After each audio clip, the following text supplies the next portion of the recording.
Hey guys, Jeremy Tyree here. Hope everybody's well. For those that you wasn't at the workshop this weekend, I'm gonna start doing try to do weekly tutorials on our tunes. We're gonna call them Tuesdays with Tyree, kind of like Fridays with Frank, but better.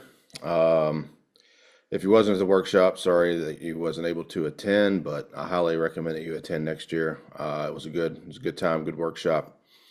And honestly, I was pretty disappointed by the numbers that showed up. Kudos to those that were there, but I would like to see more of us there. Just one, it's our school, and two, it makes us better and it gets us together, and that we can all hang out and get that camaraderie that we all know and love with the pipe band world. And I just ask that you, if you can attend, that would be fantastic for next year. I understand people's got stuff going on in their life, family, work, all that good stuff, but we got close to 200 members in this organization, and we can at least get at least half, 75%.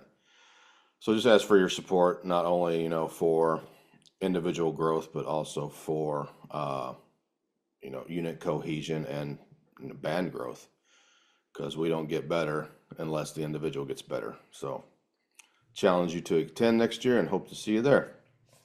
So for those that you were there, I'm going to kind of use that as a reference for the first few lessons. On a good note, the pipes sounded pretty daggone good this weekend, and getting them tuned and getting them settled was a relatively fast process, which is getting better every time, which makes the pipe major's life easier, and it means that you guys are maintaining your instruments better, and understanding the tuning process better, which is all good. It's great. So that aspect of it was pretty good. I was impressed with our sound yesterday. It sounded really nice, drone wise. The chanters were pretty well balanced with each other. Not perfect, but definitely a presentable sound. Um, the things that need work is our playing in unison, and our playing of embellishments on the beat incorrectly.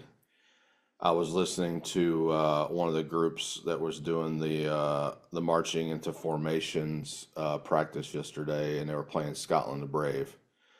Uh, the first thing I noticed was the Tor Lewis was not played together, not played on the beat, and not, it was just all over the place. It was just a jarble, a racket, when it got to that point. And then also the grips, a lot of grips were played early, and then the run at the end of line one was not together. But, the meat and taters of the tune wasn't too bad. It's just those fine details which can make that music so much better. And I'm going to touch on that tune today. I'm going to break it down, and I'm going to play it slowly. I'm going to go over Tor Lewis with you, and with the Tor Lewis, they will be demonstrated slowly. And if you can't play them slowly, there's no way in hell you're going to play them at tempo. So if you struggle with Tor Lewis, you're going to have to go back to the basics and practice them very slow and open and rhythmically correct. If you can play a good Tor Lewis, and if they sound like my sound, then you can move on to the next thing you might need to work on. But if you can't hear the distinct notes separating that Tor Lewis, then they need work. I work on my Tor Lewis constantly, my Crun Lewis constantly, my Crun Lewis Amok constantly, doublings constantly, because they can never be good enough in my opinion. And if we get more people playing them correctly, the people that might miss one, whatever, it's not going to be so noticeable when we're playing collectively as if most of the band's playing them wrong. Because we all miss stuff. I miss stuff. I'll crush a doubling here and there, but with hard work and diligent practice, that's become the exception and not the rule recently, where when I first started, it was the rule and not the exception. So they can improve, but it takes hard, focus and disciplined work to make yourself play these slow and open until you can play them at tempo with the distinct grace noting that you can hear every note. With a Torluth, with a throw on D, and with grips, the most important note of those movements is that first low G. If you nail the first low G, the rest of the movement is quite simple. But if you're just, grazing over that low G, the movement's not going to sound correct. And the low G of the Torluth is on the beat. I don't know if anybody's heard that the E's on the beat, but that is not correct. We play doublings with the first grace note of the doubling on the beat. Why are we playing another embellishment in the middle of it? It makes no sense to me. So the first note of the Torluth, which is low G, is on the beat. D throw, the low G on the D throw, that's the first note of the movement, that's on the beat. The low G on a grip is the first note of that movement, and it is also on the beat. And if we can get those together, it'll make us sound that much better, because when the band plays the grips together, it's a very dramatic effect. It's like a punch in the face, and it's pretty cool to hear that. We have had those moments where, bam, it was on. And then we've had those moments to where it's like, brrr, sounds like a machine gun, because everybody's playing them at different times. So that's a consistency issue, and that's an individual problem. We all have to be on the same page, and we all have to be playing them on the beat and not anticipating it, and not just blowing over these embellishments like they don't matter, because these embellishments is what makes our music unique, and it makes it our music. And why would we not want to play those things that make our music correctly, instead of it being an afterthought? Yeah, they take a lot of work to get right, hours and hours of freaking exercises. I get it, I understand, but just take, every practice session, just take one embellishment. So I'm gonna do Torluth before I start my practice, then run through the Torluth up to scale. And then the next day, all right, my D throws aren't sounding too good. Let me hammer some of those out, and just bits and pieces. Don't sit there and do every embellishment that we do in a practice session, because it's going to be counterproductive, and you're going to get to the point where you're just like going through the motions. Isolate the ones that you need to work on, and hammer those out. If you're solid on some of them, just keep them fresh, run through them, make sure they're still tight. You can hear the individual grace notes, everything's good to go. But the ones you need to work on is the ones that you need to focus on. And me personally, the last 2 years, I've been banging out Krun-Lewis and Krun-Lewis exercises damn near every day, because I hit maybe 25% of the Krun-Lewis correctly at the end of a P-Brook. And that's not acceptable to me. So I'll work on them until I get them right. May I miss one or two?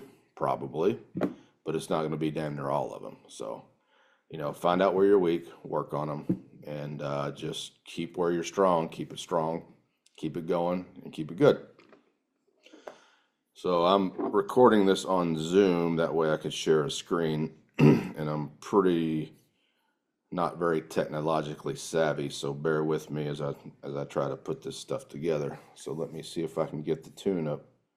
Before I do that, I want to run through Torluths with you real quick.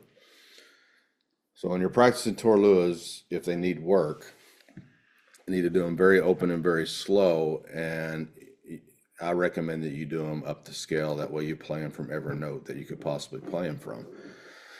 And some of the tunes we play, the Torluth, like in Bonnie Dundee, you play a Torluth on C back to C.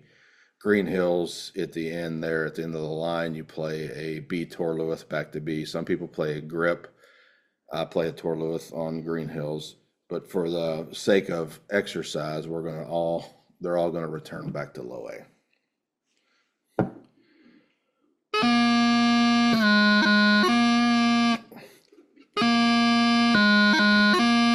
So low G, D grace note, E grace note to A.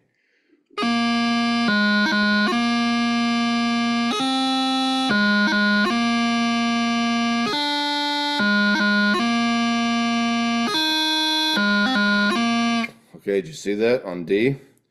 On D, it's low G, B grace note, E grace note, back to E, back to low A. So D again. And we'll continue.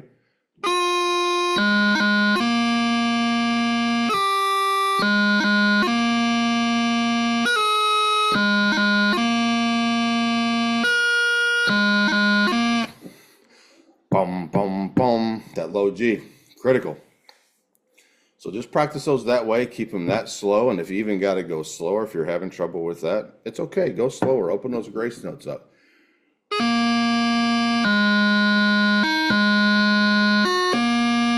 There is nothing wrong with that. That's how I teach those initially when I'm teaching Tor Lewis. But if you have a pretty good understanding of how I'm doing, you can slow them down to where you're, getting that nice Tor Lewis. You can do those, but this is a speed I recommend for those that just need a little work on them. Kind of like that. Okay, good. So the grips in Scotland the Brave are any tune. The low G is just as critical as like your Tor Lewis. So when we're playing a grip on high A,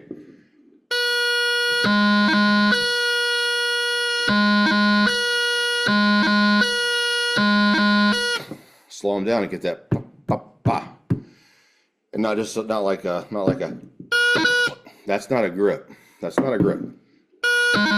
That's a grip. So if you're struggling on grips, slow it down, take it in pieces, and just do it like that.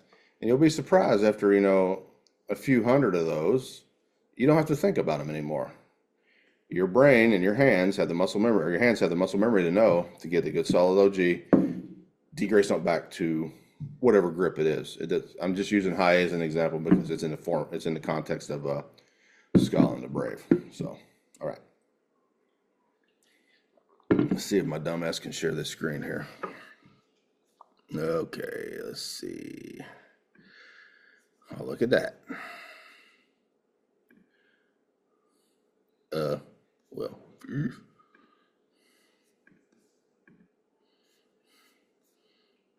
I want to share that. Why isn't it letting me share it? I apologize, guys. So let me stop that. Let me start again. Like I said, I'll get better at this as I go. Well, look at that. All right. So, okay. So what I was talking about here is beat 1 is the G grace note. Beat 2 is the low G of that Tor Lewis. Beat 3 is that G grace note to that C doubling. Beat 4 is the G grace note to the C doubling. This is a 4/4. I'm not trying to insult anybody's intelligence. 4 beats per bar. The next bar is that high A on the high A doubling. The next beat is the thumb grace note between the high A's. And the next beat is that G, low G grace note on that grip. And next beat is the G grace note to C doubling. Okay. So I put these ones on the bottom here because these are the ones I want us to focus on, is those movements of Tor Lewis, grip, and throw. So we have our throw here in bar 3, which is going to be our first beat of bar 3. And the low G is on the beat. I think you guys get the concept, and most of you already know this, so I'm just reiterating this. And then when we get to our run, notice that our E and our C are dotted. And a lot of people aren't playing that correctly. So when I'm demonstrating this tune, just try to follow along with me and play along with me so we can keep this together. So let me get rid of those 2 lines so you don't think those are beats. The beat is actually here on that G grace note, here on this tap, here on this high G on the E doubling, here on this high G on the B doubling, here on the G grace note on C doubling, here on the C doubling, the G grace note C doubling, here on the G grace note, and of course our first beat is the low G on the D throw.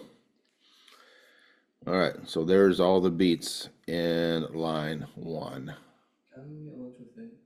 What are you having? You don't know what you're having?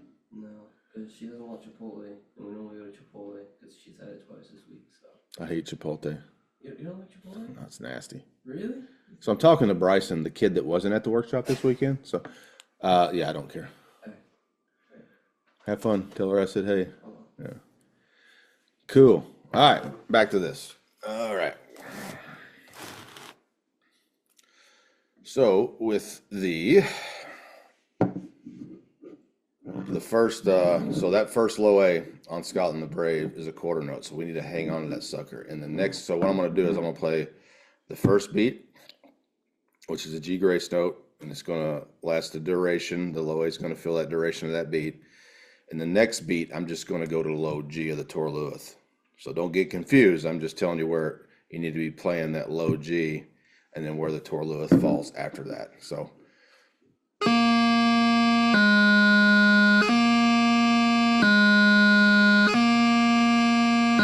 Here how long I'm holding that low A with the pickup.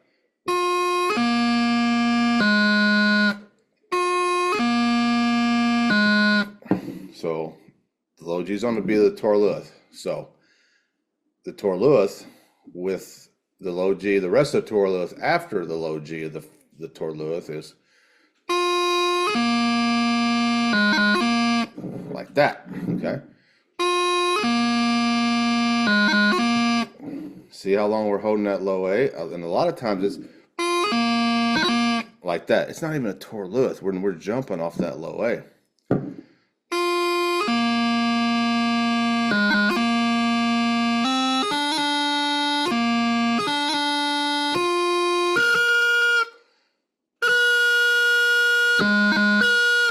Hear that grip?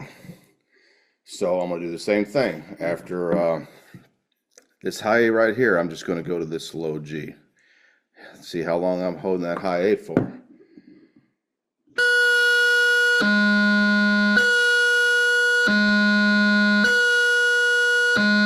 And then the movement.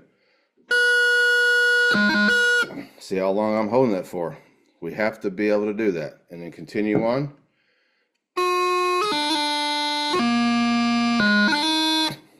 The D throw. The low G is on the beat. And then from this A, it's going to be.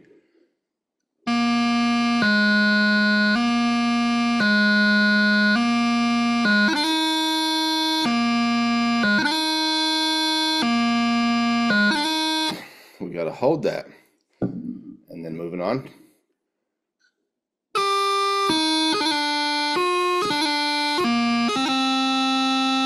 Let me do that again because I'm meaning to keep this slow. Sorry.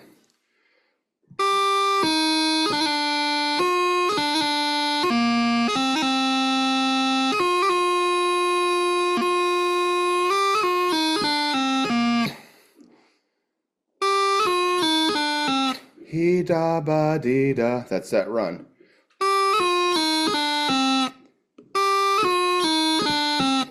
E's dotted, D's cut, C dotted, B's cut.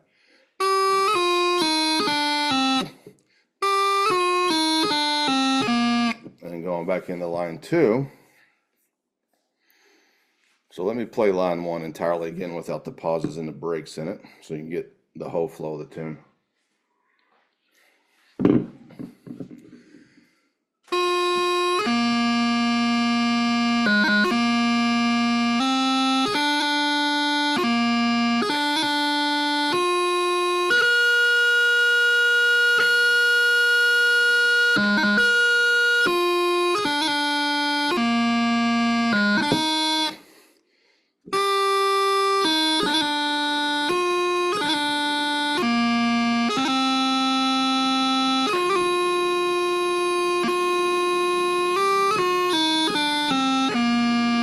Okay, So you hear how long I'm holding those quarter notes for? Love you too, buddy. Be careful. You got to draw out, so when we give notes their value and we hold them, that's what makes the music. So like dot cuts, for instance, these dots are held as long as musically possible. This cut is as short as musically possible. Doesn't mean we clip it. It's played as short as we can play it to where it's still audible, that we can hear an audible B in this instance. And that's hard to do. And that's why we gotta work on this. I know I'm playing this very slow right now, and it's for a reason, because I want you guys to break these tunes down like this. And if you can handle that and play these embellishments like I played them, open and correct, and you can raise the tempo a little bit. And let's say you raise the tempo 10 beats a minute and you start falling apart on your grips or your doublings, back it back down a little bit until you can play it where you can handle it and execute these doublings right. It will come, and tempo is going to automatically rise. It's just going to happen, but you have to get these embellishments correct. And the only way you're going to get them correct is to learn them. If you learned them wrong, you got to go back to beginning and play them open and slow. If you can play them, then, this doesn't apply to you. Just try to draw out the music a little bit more. If your embellishments are solid, really focus on, holding those quarter notes and then those cut notes, right before your foot hits the deck, that cut note happens, and then in the next beat right after. You don't draw out the cut notes. You hold the dotted, you cut the cut. That's hence the name dot cut. Okay. So line 2, I'm going to start. After this run, I came down to this first low A, so I'm going to start here again and then continue on.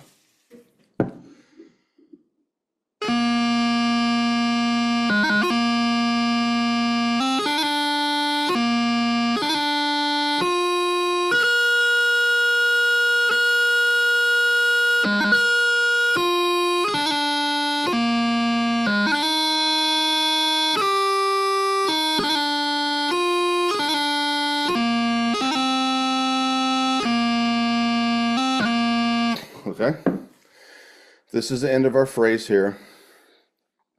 So going in part 2 is our C doubling and end to part 2. And we have a lot of grips here, so this is where this is that effect, that pow. And any of the grips, I'm not just isolating the second part, but you can really get them. It just makes it tune the tune. It makes it freaking badass. And we've played this tune hundreds, if not thousands of times, but let's play it better. Let's get people's attention with these tunes that we play all the time. Okay, part 2, starting with the C doubling. 1, 2.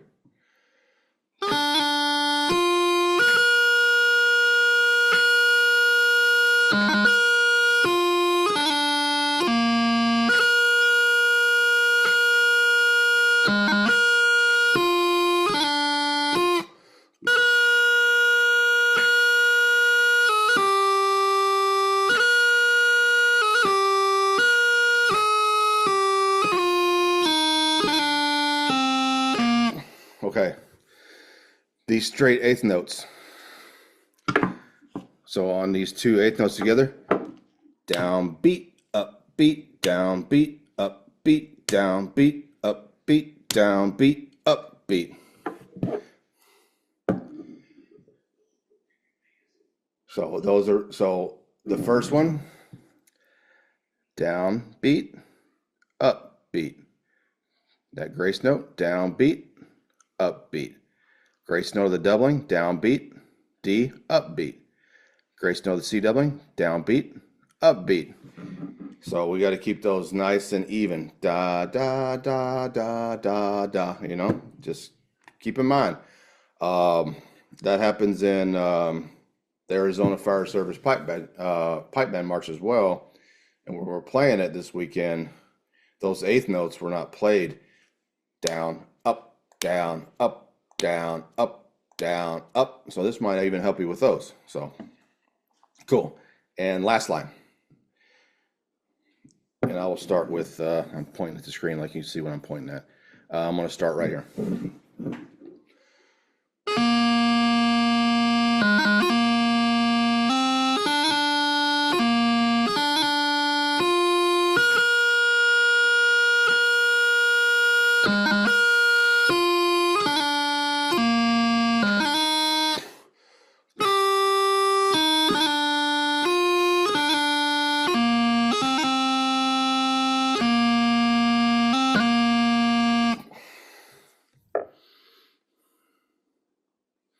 Okay. Well, I hope that was helpful, guys. I hope that was helpful. That's just one tune. Break it down slow.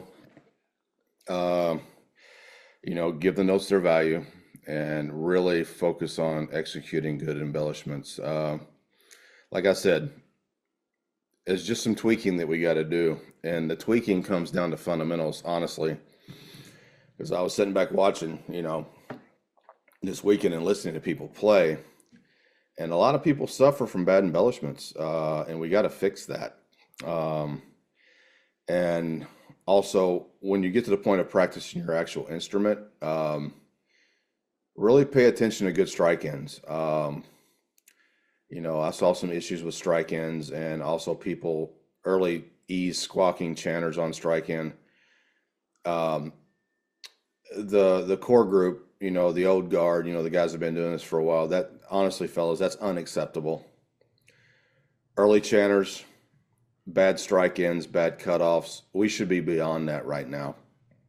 And when you're doing your individual practice, work on that. Have a good strike end. The drone's coming in, not it should be.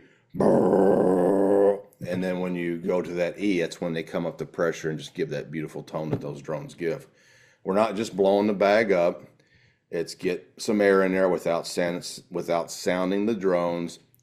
Anvil, hammer, and you're striking the bag, and that's pushing air through the drones all at the same time, getting them to go at the same time. And then you start blowing to keep it going. You don't, it's, then you blow. And it's not like, don't do that. Don't be lazy. Anvil, hammer, strike, blow, and keep it going. Tuck, and then when you go to E, that's when all those drones magically get to that beautiful tone that they produce when they're in tune. On your cutoff, get the air out of the bag when you need to get the air out of the bag. Good, clean cutoff. I'm not going to be a hypocrite.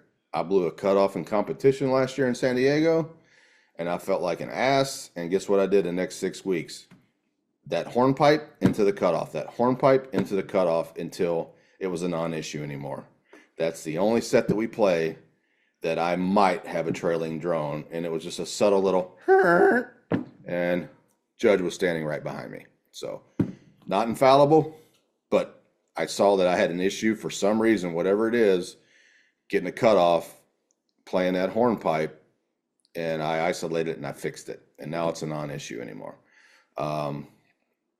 So yeah, if you know that you need work on something, just work on it. I mean, we're not looking at perfection. We're just looking at improvement. The new guys in the band, yeah, they're going to have squawking chanters. They're going to have trailing drones. That's just part of the process. But if they're in your band and you're doing practicing, you're having practice, and you go to do a set, and you're hearing the squawking chanters or the bad strike-ins, stop it right there and do it again. And keep doing it until it's right. You start enforcing that, doing it right in people's heads, and they will eventually get it right. And if you have somebody with trailing drones on cutoff, don't accept that. It's not to sound like a prick, it's not okay. We got to teach these guys right. Good start, good stop, good meat and taters in the middle.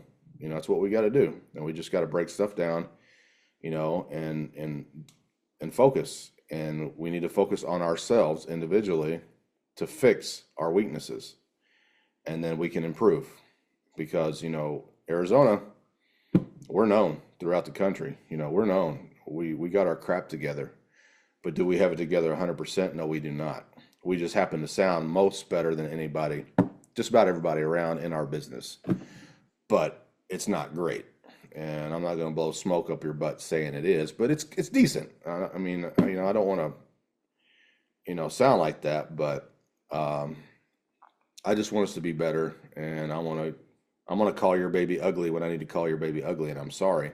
I just want to hopefully help you guys get better. I have my own issues that I work on. I'm not perfect, but hopefully I can help you, understand, get your brain thinking in a different way on where you might need to improve yourself. That's all I'm trying to do. And then hopefully demonstrate that in a way that's understandable. This will be posted on I have a YouTube channel, and we'll get links sent out probably on the app or whatever. I'm not going to put these on the state band website to bog it down, so I'll just put them on my YouTube channel. It'll take a link and direct you to that video on the YouTubes.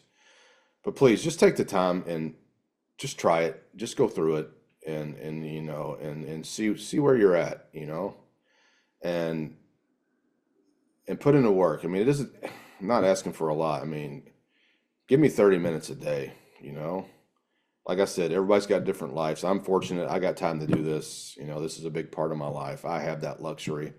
A lot of you guys don't, and I get that. And you work 2 jobs. I know a lot of, our pay is not enough to, cover our living style, but I get all that. But if you love this like most of us do, at least give 30 minutes, man. Preferably an hour. I wouldn't go much over that because it becomes counterproductive after about 60 minutes with most people. If you got to take it in bite-sized pieces throughout the day, do that. Hey, go through Torlua's exercises in the morning. Just leave your chanter out where you can grab it. Get some good Torlua's up to scale. Put it down.